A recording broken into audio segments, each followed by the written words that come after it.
Now, before the break, we discussed the politics of impeachment and the battle over witnesses. In this segment, all the legal issues involved. And let's start with the president's defense team, which rested their case a couple hours ago. Here is Alan Dershowitz. Purely non-criminal conduct, including abuse of power and obstruction of Congress, are outside the range of impeachable offenses. If a president, any president, were to have done what the Times reported about the content of the Bolton manuscript, that would not constitute an impeachable offense.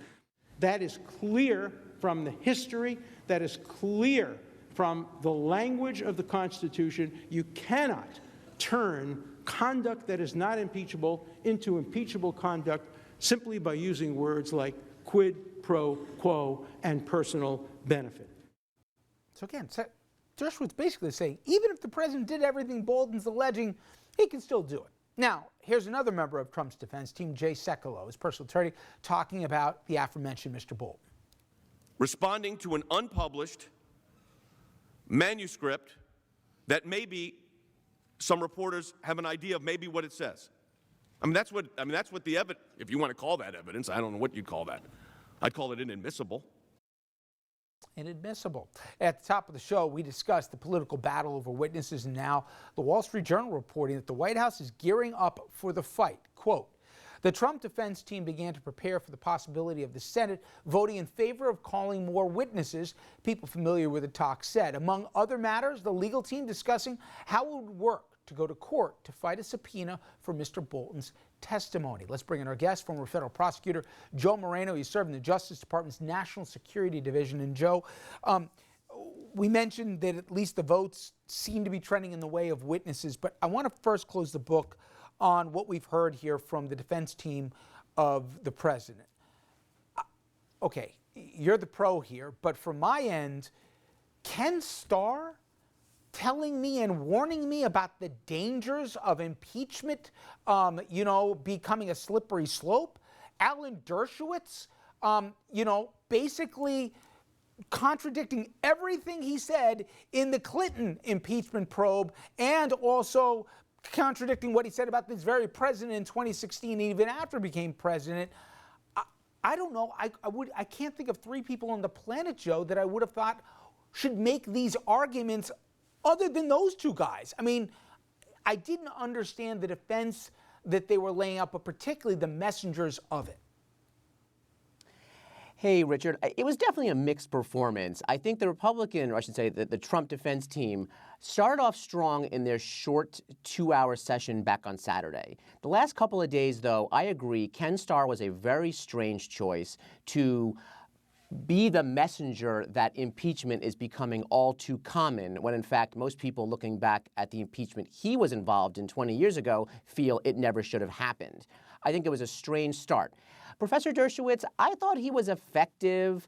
I probably would have moved him to the front of the presentation because he ultimately gets to the point you just made, which I think is really where Republicans are going to try to reconcile themselves with their votes, which is, look, even if we give the House managers the full benefit of the doubt that what they say is true, we don't think this is impeachable, and that's why we're going to vote against removing this president. I think that's what they want to say. I think most of them are not brave enough to say it, but ultimately when they vote to acquit, that's going to be their refrain. It's not going to be an in-the-weeds factual defense of the president. It's going to be, hey, assuming he did what he's alleged to have done, we don't think it was impeachable, and leave it at that. I still haven't heard that articulated, surprisingly to me, by as many lawmakers. But just to put a bow on Dershowitz, he made the argument that the founding fathers would be flipping over in their graves, that Congress would have the temerity to pursue impeachment without some formal, basically felony. And I've got up on the screen here quotes from folks, George Washington, John Adams, Alexander Hamilton, George Mason, kind of nobodies in American history, that said 180 degrees to the contrary here. It's just amazing. They're trying to make the position this is not what the founding fathers. They even cited foreign interference in our elections as an example of such a high crime and a misdemeanor. I was surprised they spent as much time, rewriting history.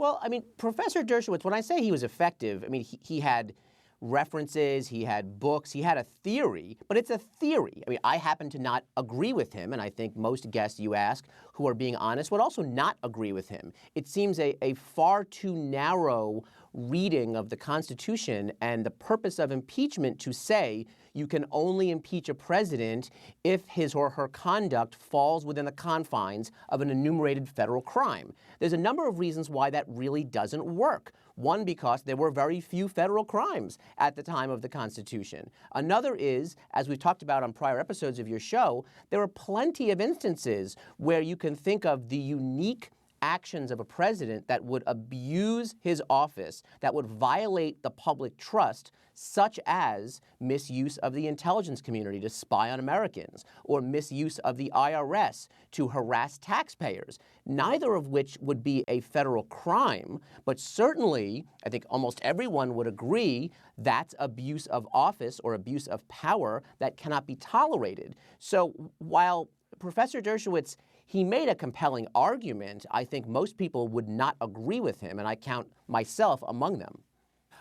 John Dean, obviously of whistleblower fame from Watergate, said he sees Bolton as the equivalent to the smoking gun tapes that defined Watergate and the turning point in that impeachment. What would you be most worried about?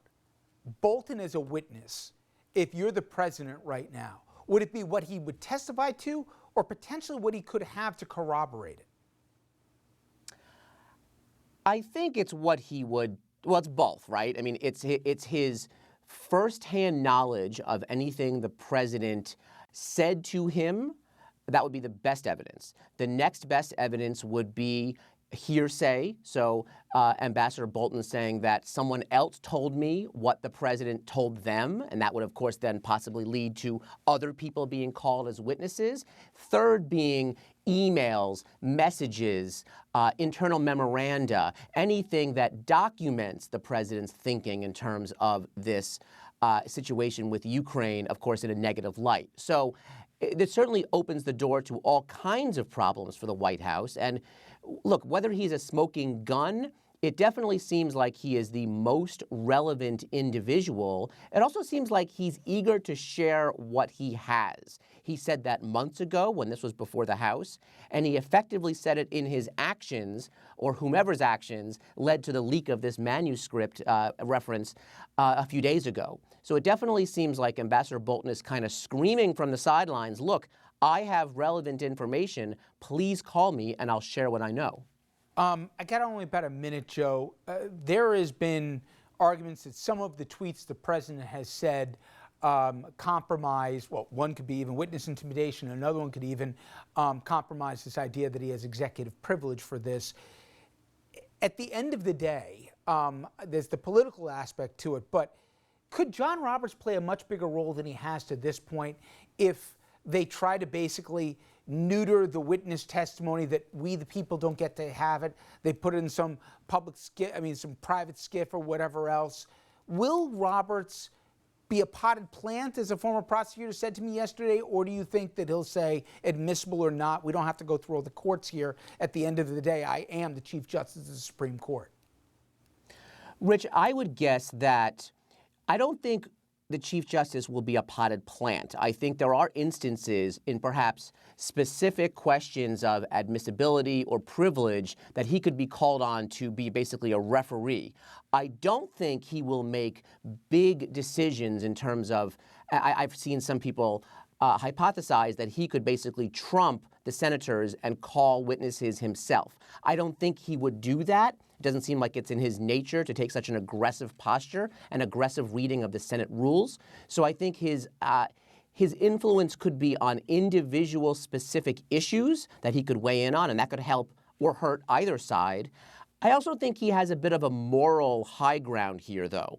I have to think that if the Chief Justice were to weigh in on an issue, even if he does not have the power to influence it or decide on it, people will listen to what he has to say. And I think it will be much harder for Republicans in particular to override the Chief Justice if he's made clear one point about whether it's witnesses or privilege or admissibility. So it's almost like He may not have the power to make decisions, but he could certainly influence those who would be loath to basically overrule him.